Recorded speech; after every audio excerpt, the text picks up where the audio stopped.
Pendakwah Islam terkenal di negara-negara maju, misalnya di Inggris Raya, atau bahkan Jerman, dimanapun di Amerika, negara maju Asia Timur, atau negara mayoritas Muslim yang sudah mapan di Timur Tengah. Kenapa pendakwah terkenal di sana hampir tidak ada yang memiliki garis keturunan Habib? Mereka terkenal karena ilmunya, tanpa embel-embel gelar nasab Habib.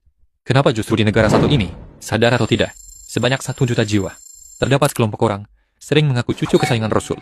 Tapi, kenapa video mereka sangat fenomenal berserakan di media sosial? Dari langit turunin hujan susu. Saya bisa memadamkan neraka jahanam. Kenikmatanku yang paling lezat adalah ketika aku sholat. Sampai dikatakan Habib Ahmad bin Umar al-Hinduan, takut dari nikmatnya sholat, takut ketika sholat itu keluar mati. Lihat bagaimana mereka mencaci maki. Kalau lo kan muka lokal.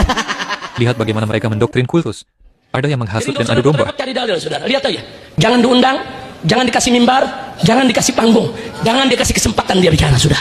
Bahkan fantasi mereka ada di tepi jurang batas nalar. Al-Hamid ngeluarin ranting emas dari langit. Mereka seringkali memberikan doktrin kepada para pengikutnya. Doktrinnya nggak main-main. Bahkan sampai tahap mengkafirkan orang.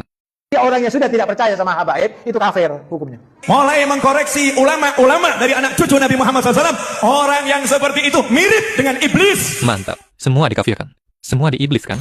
Jika memang mereka yang mengaku Habib adalah cucu kesayangan Rasul, harusnya mereka diakui secara global. Faktanya, bahkan di antara pendakwah internasional, kita malah sulit menemukan yang bergelar Habib. Gak ada yang berdakwah sambil gendong-gendong nama kakek buyutnya bin Fulan, bin Fulan, bin Fulan. Bandingkan di banyak negara maju, jelas ekosistemnya berbeda. Masyarakat lebih terbiasa memuji sebuah klaim. Orang terbiasa hidup dengan pola pikir kritis. Orang menilai agama bukan dari siapa kakeknya, tapi dari pengetahuan yang benar-benar dia bawa. Yang dilihat itu ilmunya. Apa yang diajarkan dan dalilnya apa? Akhlaknya, cara bicaranya, kejujurannya, tanggung jawabnya, lalu metodenya. Hadis dicek, cerita diuji, klaim tidak langsung dipercaya. Coba kalau kita ke negara-negara maju tersebut dan teriak, kami cucu kesayangan Rasulullah, kami lebih utama dicintai. Nggak mungkin orang di sana bakal manggut-manggut percaya gitu aja. Yang ada malah dikatain orang gila. Yang ada malah dilaporin dan ditangkap polisi. Mereka tentu akan menanyakan, kamu belajar di mana? Atau lebih kritis lagi, metodologi apa yang kamu gunakan untuk memperdalam agama?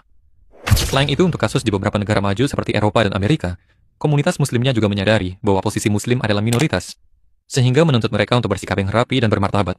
Sehingga mereka tidak mau Islam dipermalukan oleh para tokoh, yang hobinya marah-marah, yang hobinya bermain emosi, yang hobinya menyampaikan dakwah nggak valid, yang menyebarkan dongeng-dongeng khurafat. Lantas, kenapa fenomena Habib ini bisa tumbuh subur di Indonesia? Kalau kita mau jujur ke belakang, fenomena ini sebenarnya lahir dari cara Islam disebarkan dan berkembang di Indonesia. Namun perlu digarisbawahi, para Habib bukanlah yang pertama kali menyebarkan Islam di Indonesia. Sekitar abad ke-6 sampai abad ke-7, jauh sebelum para Habib ini datang, Khalifah Utsman bin Affan mengirimkan utusan para cendekiawan Muslim untuk berdakwah ke Tiongkok, sekaligus memperkenalkan dinasti Islam yang baru saja berdiri. Kemudian, sebagian dari utusan tersebut pergi